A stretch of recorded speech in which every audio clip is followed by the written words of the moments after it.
They don't always say it, but you can feel it. The subtle shift when you enter the room, the way conversations hesitate. Laughter stumbles, eyes dart, and suddenly the energy feels different. It's not because you're loud or mean or even trying to get attention. It's because your presence says something before you speak. Something raw, something deep, something most people aren't ready to face. You're calm, but intense. Quiet, but impossible to ignore. And when you really listen, you listen with your soul. People have called you intimidating, too serious, too deep. But maybe it's not that you're too much. Maybe it's that you reflect too clearly. Carl Jung believed the energy we carry, the psychological field around us, speaks louder than words. He wasn't talking about crystals or color auras. He was talking about the psyche, your inner life projected outward. And when you've done the hard work, faced your fears, confronted your shadow, embraced the truth, your presence becomes powerful, not flashy, not loud, but undeniable. This video explores 13 signs that your aura, the energy of your inner truth, is so powerful it unsettles others. Not because you're broken, but because you're rare. And rare things make people uncomfortable. Let's begin. Sign 1. You're often called intense, even when you're just being yourself. You speak with purpose. You ask questions that linger. And when you look at someone, it's like you're looking through them, not to be rude, but because you see. And that makes people flinch. They say you're intimidating, but what they really mean is, you don't let me hide. Jung believed that when we integrate the unconscious, our fears, flaws, and forgotten pain, we stop needing approval. We speak from a place of depth, and that depth, it shakes the surface of those who haven't gone there yet. Sign 2. Small talk feels like emotional static. You can do it. Smile, nod, play along. But it drains you. The weather, the weekend plans, the latest TV show, it all feels like noise because you crave realness, not performance, connection, not commentary. Jung wrote that the unconscious longs for meaning. So when you're stuck in surface-level talk, your inner world rebels. And people sense it, even if you don't say a word. You may seem quiet, distant, even unfriendly. But the truth is, your soul is allergic to pretending. Sign 3. People confess things to you, even when you don't ask. Someone you just met suddenly tells you their deepest wounds.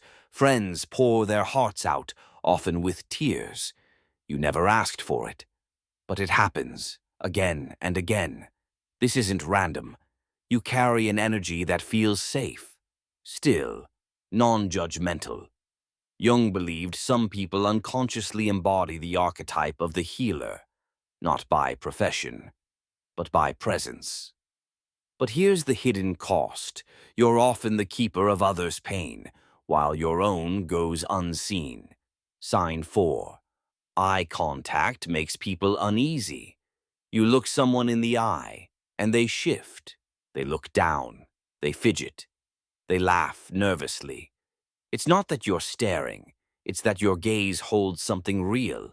Jung said that the eyes are messengers of the unconscious.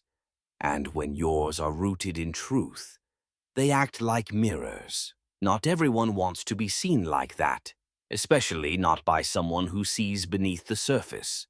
Sign 5. You trigger reactions without saying a word. You're just sitting there, calm, neutral. And yet someone gets weird, defensive, a little too loud, or a little too quiet. You didn't do anything, but your presence did. To Jung, energy is communication, and your integrated self, the version of you that has made peace with the shadow, sends signals that stir the unconscious in others. They don't know why they're reacting, but they are, because your presence forces them to feel things they usually avoid. Sign 6. You can spot a fake persona in seconds.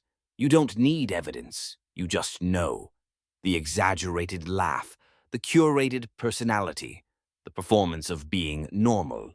It all feels hollow to you. Jung said that those who embrace their shadow develop psychic depth, and depth recognizes shallowness instantly. When someone's putting on a mask, your energy challenges it, gently, quietly, but unmistakably. And that challenge, it makes people either open up or walk away. Sign 7. You make people question things they thought were certain. You don't push, you don't preach, but when you ask a question, it lands. Suddenly, someone's rethinking a belief they've held for years or explaining themselves more than usual. You didn't mean to shake them, but your clarity exposed the cracks. Jung believed that a person who lives in alignment with their inner truth becomes disruptive, not by force, but by contrast. Your quiet honesty makes others confront their own uncertainty, and that makes you unforgettable and unsettling. Sign 8. People pull away after opening up. They say they've never felt so seen. They share things they've never told anyone, and then they vanish. No explanation, no closure, just silence. It's confusing, but not personal. When someone feels truly understood, their shadow wakes up, and if they're not ready to face it, they'll run. You didn't hurt them. Your presence just revealed too much, too fast. Sign 9. You feel what others can't say. Even before words are spoken, you feel the tension in the air, the grief behind a smile, the fear behind bravado. Jung believed that intuition is the voice of the unconscious, and yours speaks fluently. You absorb energy, sometimes too much, but it's never wrong. Your aura is tuned to truth, even when no one else can hear it. Sign 10. Silence with you feels different. Not awkward, not empty, but full, alive, real. People sit with you and say nothing, and somehow feel more seen than in hours of talking. That's because your energy does the talking. Jung called this the psychic field, the invisible presence of a fully developed self, and yours doesn't demand space. It fills it. Sign 11. People misjudge you, frequently. They call you cold, or distant, or too intense. But that's because you're not easily readable. You're not performing. You're not trying to be liked. You're just there, real, unfiltered. And that kind of authenticity confuses people who are used to masks. Sign 12. You feel both connected to everyone and alone in most rooms. You sense people deeply, but rarely feel truly met. You walk through the world feeling both empathy and alienation, because while you can see others clearly, few can see you. Jung described this as individuation, the journey toward becoming your true self. And part of that path is solitude, not because you are unlovable, but because your level of awareness is uncommon. Sign 13. You carry stillness even in chaos. People may not notice at first, but when things fall apart, they look to you. Your calm feels like an anchor. Your silence feels like wisdom. That's because your energy isn't based on control. It's based on depth, on self-trust, on knowing who you are, even when the world forgets itself. Carl Jung believed that the rarest kind of power is the quiet kind, the kind rooted in truth, in integration, in presence. And when you carry that kind of energy, people will notice, even if they don't understand it, even if it unsettles them, even if it makes them walk away. Because some auras don't shout, they reveal. And revelation is always a little terrifying. Sign number 4, you disturb people simply by existing. You enter the room, and suddenly the air feels heavier. Someone tenses. Another avoids eye contact. Conversations shift. You haven't said a word, and yet your energy speaks volumes. This isn't about arrogance or trying to stand out. It's about presence. The weight of your inner truth unsettles people who haven't met theirs. Carl Jung taught that what we repress doesn't disappear, it festers in the unconscious. And when someone walks in who's already integrated their darkness, they act as a catalyst. Your aura reminds people of their own inner work left undone.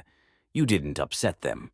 Their soul did, because yours showed up first. Sign number 15. Strangers treat you like a confessional. It starts innocently. A hello, a casual question. Then suddenly someone is crying, telling you about their divorce, their childhood wounds, their shame. And they end it with, "I don't know why I just told you that." But you do. You carry what Jung described as numinous energy. It's the gravity of the self, the core of who we are beyond ego, beyond persona. People aren't drawn to your personality, they're drawn to your essence. To the lost, your presence feels like a sanctuary, not because you fix them, but because you reflect what they've been searching for. Truth without judgment. Sign number 16. You absorb energy you didn't ask for. You walk into a space and your body tightens. There's no obvious reason, but something feels off. Tension sits in the air like fog. You feel anxiety that isn't yours, anger that has no name. This isn't imagination. This is energetic intuition. Jung spoke of thinking in feeling and feeling in thinking. This is your operating system. You don't just analyze people. You feel them. You tune into their emotional field like a psychic radio. But here's the danger. Without boundaries, you'll carry the weight of energies that were never meant for you. You're not imagining it. You're just porous. Sign number 17.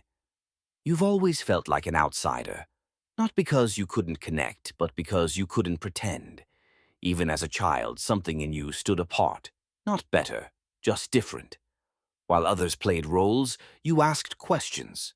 While others conformed, you observed. It wasn't loneliness from lack of people. It was loneliness from lack of resonance. Jung believed that the individuation process often isolates the individual, because once you stop living from the outside in and start living from the inside out, you naturally fall out of sync with mass consciousness. You weren't born to blend in. You were born to remember. And memory is a lonely road. Sign numbered 18. You become the target of projection.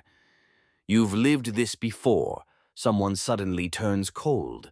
A friend lashes out. A coworker resents you for no reason you can name. But the truth is, they're not reacting to you. They're reacting to what you reflect. Jung called this psychological projection, the unconscious act of casting one's inner conflicts onto another. When your aura carries self-awareness, it functions like a mirror. You show people parts of themselves they'd rather not see. To the unintegrated ego, this is threatening. You didn't offend them, you just made them feel. The inner work you carry becomes external tension. You've done the shadow work. You've faced your inner darkness. You've unlearned the lies and rebuilt from the rubble. And now, your presence carries that silent authority, the authority of someone who has been through the fire and didn't run. But people who haven't walked that path feel it too. And often they react with resistance, not because you're wrong, but because you're real. Jung once said, people will do anything, no matter how absurd, to avoid facing their own souls. You, however, faced yours, and that difference becomes a dividing line. You threaten their denial simply by standing in your truth. Why deep presence repels the shallow. In a world obsessed with surface, looks, status, ease, depth is disorienting. People know how to handle charm. They know how to handle likability. But they don't know what to do with soul. Your stillness is mistaken for coldness. Your honesty is seen as harsh. Your clarity is felt as judgment. But really, it's just that you don't play the game. You don't feed the mask. You don't flatter the lie. You exist as a reminder of what's possible when someone chooses inner truth over external acceptance. And that makes people uncomfortable because they've spent their whole lives doing the opposite, the loneliness of wholeness. You're not perfect, but you are whole, or at least you're becoming so. And wholeness isn't glamorous. It's not loud. It doesn't chase approval. It simply is. But that's why it's rare. Because most people would rather be liked than be real. They would rather be accepted than be authentic. And when you show up as your full self, without needing validation, it reminds them of everything they've abandoned in themselves. You're not difficult. You're discernible. You question what others obey. You feel what others ignore. You reflect what others deny. And that reflection can sting. But it's not your fault. You didn't make them feel small. You just stopped making yourself smaller. You didn't start the fire. You just walked in carrying light. You are a spiritual catalyst. Not everyone will survive your presence. Jung taught that transformation begins with confrontation, not violence, but truth, not accusation, but awareness. Your aura isn't passive. It activates. It stirs the unconscious. And for those ready to evolve, this is magnetic.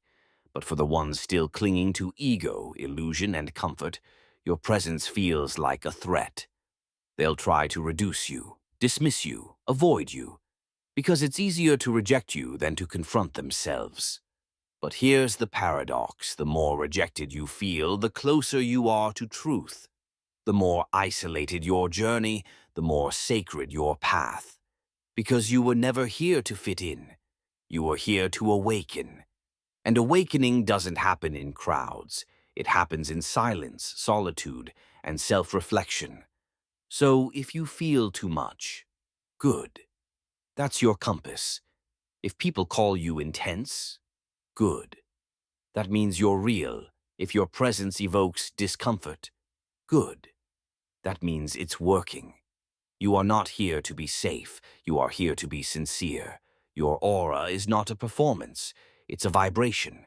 It's the frequency of someone who has seen the darkness and chosen to stand in light. Not everyone will understand you. Not everyone is meant to. But the ones who do will never forget you. Because people don't remember charm. They remember truth. And you, rare soul, are the embodiment of truth. So don't dim to make others comfortable. Don't shrink to fit their expectations. Don't apologize for your depth. You are not too much. You are simply what most people have forgotten how to be, whole.